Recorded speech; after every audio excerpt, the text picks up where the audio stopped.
Cost of health care is a huge concern for a lot of families, and a Florida woman ended up with a hospital bill of more than $500,000 after giving birth, despite having health insurance. BC Bennett's story is part of our continuing Bill of the Month partnership with Kaiser Health News and NPR. What happened was she switched health insurance plans while her newborn was in the NICU, and she says that led to major confusion over the billing. Dorian is a healthy one-year-old now, but when he was first born prematurely in November 2020 and rushed to the NICU, first-time mom BC Bennett was terrified about his health. I didn't even know if he was born alive, if he was stillborn. So I'm crying. I'm very upset. Baby Dorian was in the hospital for about 2 months before he was healthy enough to go home. Then Bennett got the hospital bill for more than $500,000. I was very upset when I saw the $500,000 bill because I felt like I'd done everything in my power to avoid them sending me that huge bill.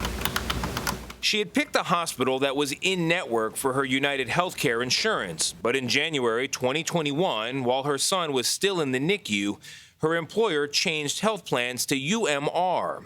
Instead of billing United Healthcare for 2020 and UMR for 2021, the hospital billed both policies for both years. When neither would cover the bill because of the administrative error, Bennett was charged more than $550,000. I'd called the hospital several times just to let them know, hey, you guys are lumping the bill together. You need to split it out. Despite her calls, the same bill was sent again with a payment plan of nearly $46,000 a month. Which is ridiculous. I don't have $46,000 to pay a month. I was scared that I was going to go into collections. I hope that by doing this story that they would really think about just healthcare from a holistic standpoint. Health is not just when you're in the hospital, and it also has to do with how you treat someone after they've been discharged from the hospital. The Advent Orlando Hospital revised the bill after Kaiser Health News contacted it back in October. Bennett's more than $500,000 bill was then updated to $300 total. In a statement, United Healthcare said it did not receive the 2020 portion of the hospital bill until this fall, and it has since paid that bill. The hospital said, quote, "We apologize for the frustration this caused.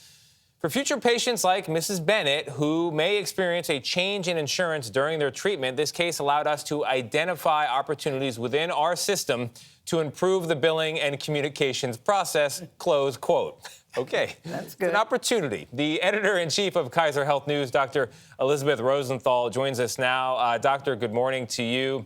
This is shocking for a lot of people. I can't imagine opening a bill and seeing $500,000 on it. What should people do when they're in a situation like this?